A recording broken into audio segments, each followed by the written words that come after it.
imagine this.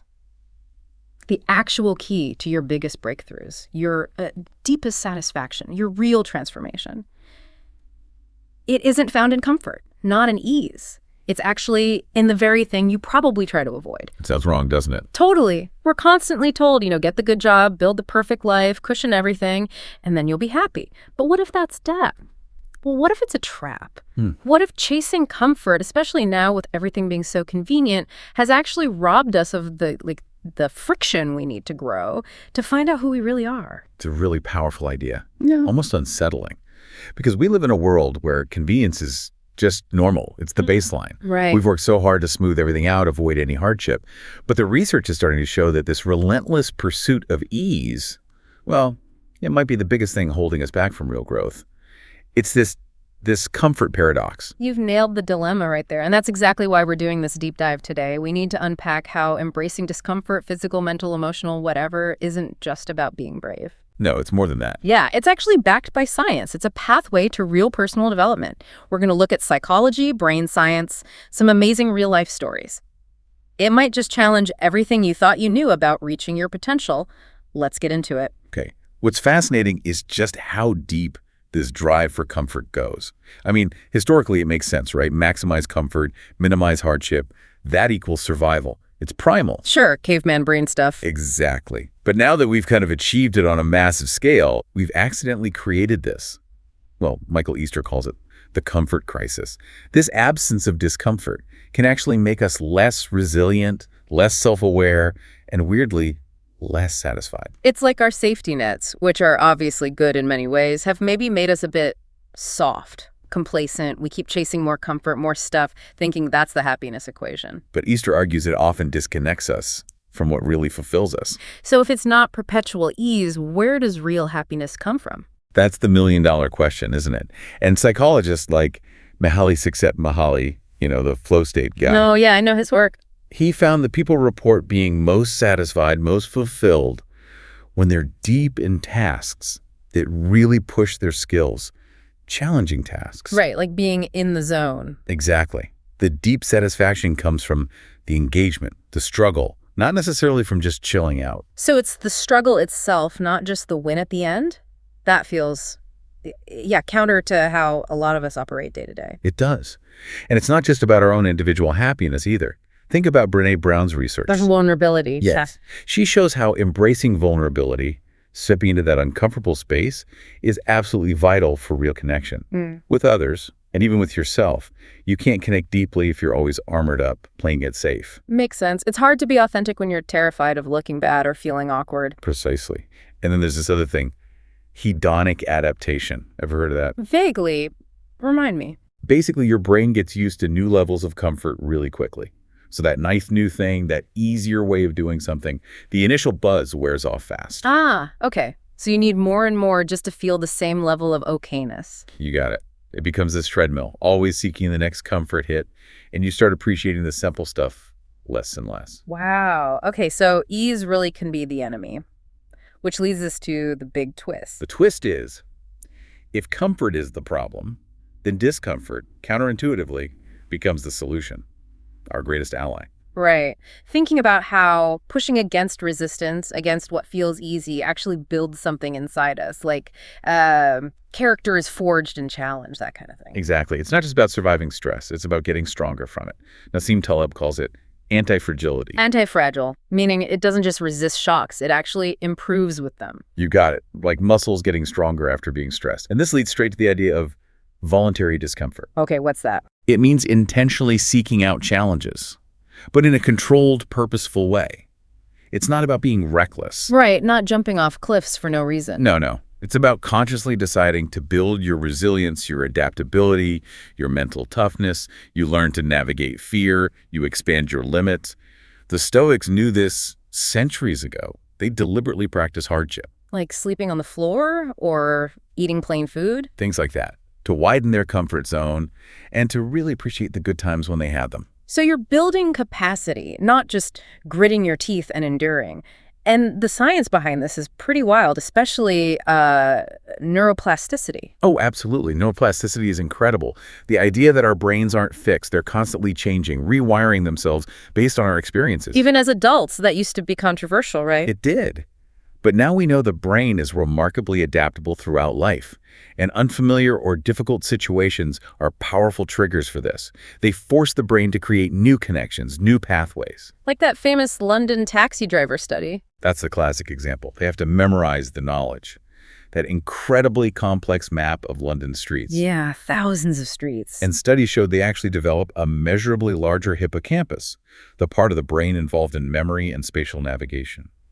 Their brains physically changed because of the demanding task. That physical change is amazing. But you're saying it's not just about learning facts or skills. No, what's really powerful is that even moderate, self-imposed stress, those moments of voluntary discomfort can boost your brain's overall resilience. It makes you literally better equipped to handle future stress. So every time you push through, learning that tricky new language bit, or hold that tough yoga pose, or tackle a problem that feels overwhelming. You're essentially rewiring your brain. Better memory, better focus, even better emotional intelligence. Yeah. You're building a mentally tougher, more flexible you, all through leaning into discomfort. Okay, this reframing idea is key. Discomfort isn't just something to put up with. It's a signal, a signpost for progress. Because real growth is often slow and hard to see day to day. Right. But discomfort, you feel that immediately. Right. You know you're stretching when it feels a bit tough. So that feeling of, oof, this is hard, actually becomes a, yes, I'm on the right track moment. Exactly. It's a massive mindset shift. But how do you do that when everything in you is screaming, stop, run away, go back to the sofa? Yeah, that's the tricky part. This is where a technique called cognitive reappraisal comes in handy. It's a psychological strategy. Okay. It's about changing the meaning you give to a negative feeling, ideally before it really takes hold. So instead of, this anxiety is awful, I must be failing, you reframe it as, okay, this is my body gearing up, this is excitement, this means I care. Or stress becomes energy for achievement. You turn the negative feeling into a functional cue, like, oh, this feeling means it's working. Precisely. It tells you you're moving forward. And there are actual studies showing this works, right? I found those fascinating, like the improv class one. Oh yeah, that's a great one. They told one group to expect to feel awkward and uncomfortable, and that this feeling was a sign the exercise was working. And what happened? That group persisted longer. They took more risks compared to the group that wasn't given that framing. The discomfort became fuel. Wow. And the expressive writing study, too. Same idea. People told their main goal was to feel awkward and uncomfortable while writing about difficult emotional stuff. Actually reported achieving their goals better and were more motivated to do it again later. So the discomfort itself became motivating. It did. And it wasn't just about personal feelings. Another study found that people prompted to seek discomfort were more willing to read unsettling but important information, like about COVID or gun violence. Stuff people often avoid because it feels bad. Right. And even more striking, they were more open to hearing opposing political views. They saw the discomfort not as a threat, but as a sign they were learning, expanding their perspective. Because seeking the discomfort spontaneously makes you reappraise it as useful, not just negative. You're not just putting up with it. You're looking for it because it means you're growing. Exactly. You're actively using the feeling. Okay, so pulling this all together, how can you, listening right now, actually apply this? Michael Easter talks about something called misogi. Right, misogi. It's inspired by an old Japanese purification ritual, but his take is about setting yourself a really daunting challenge to push your boundaries. Sounds intense. It can be. There are two main rules he suggests. One, it has to be genuinely hard. Like, you honestly think you only have about a 50 chance of actually finishing it. That edge is crucial. Okay, real uncertainty. What's rule 2? Rule 2 is safety. It has to be safe. The goal is growth, not injury or recklessness. Got it. Hard but safe. Are there other guidelines? Yeah, a couple. Make it creative, unique to you. It's not about running a standard marathon if that doesn't push your buttons. And keep it personal. Don't do it just for Instagram likes or bragging rights. It's an internal journey. So, what could your misogi be? Maybe it is physical, like a long hike or endurance swim. Or maybe it's intellectual, finally tackling that complex subject you've avoided. Or a big professional leap, something just beyond your current grasp. But it doesn't always have to be a huge, once-a-year misogi. We can weave discomfort into everyday life. Practical steps, Like what? Start small. Don't try to climb Everest tomorrow. Just gently nudge the boundaries of your comfort zone. Set clear, achievable goals for these small steps. Okay, starting small is good, like maybe taking a slightly colder shower or speaking up in one meeting if you're usually quiet. Exactly. And seek out variety. Hmm. Try new things regularly, physical things, learning things, emotional challenges, like having a difficult but necessary conversation. Yeah, I mean, how many times do we put off that tough conversation because Netflix just feels so much easier right now? That pull of immediate comfort is strong. It really is.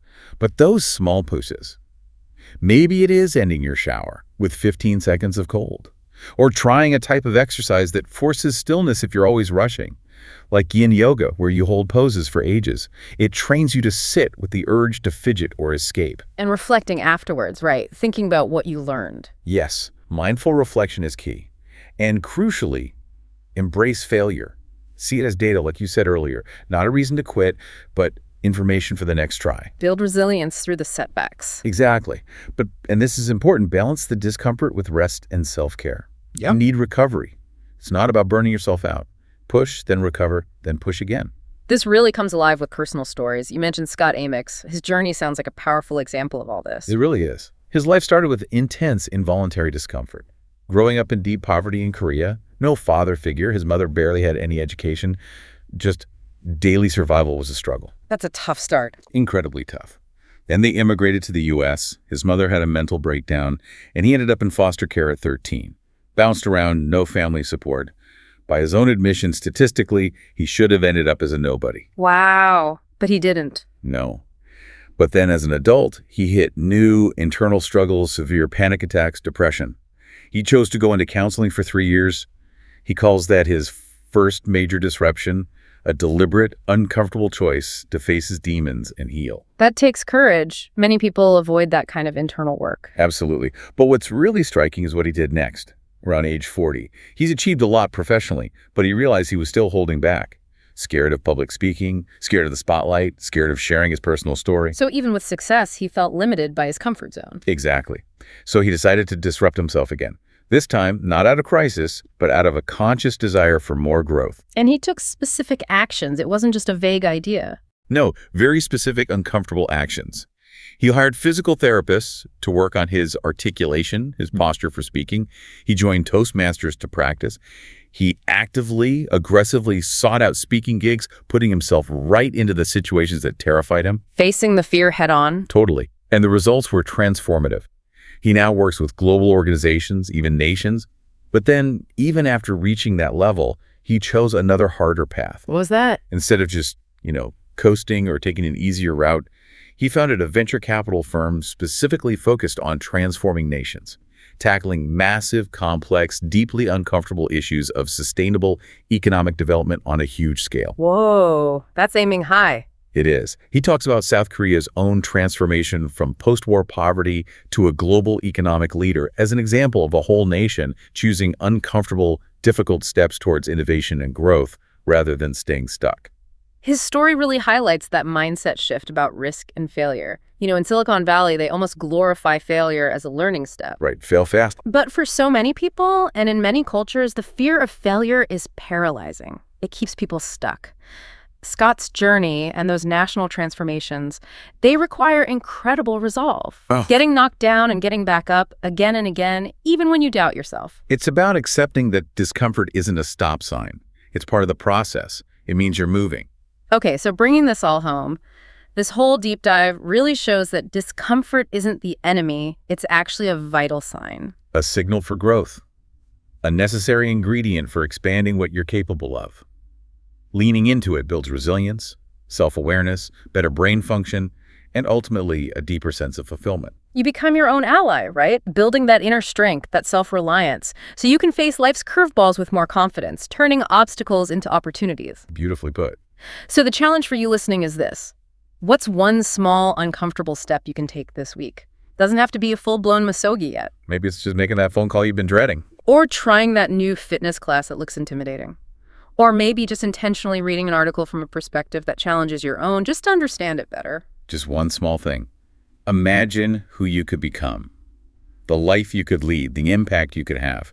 If you just start choosing, little by little, to embrace what feels just a bit uncomfortable. What amazing potential are you keeping locked up inside just by staying safe in your comfort zone? Think about that. Thank you for diving deep with us today. We really appreciate you committing this time to your own growth. Until next time, keep diving deep.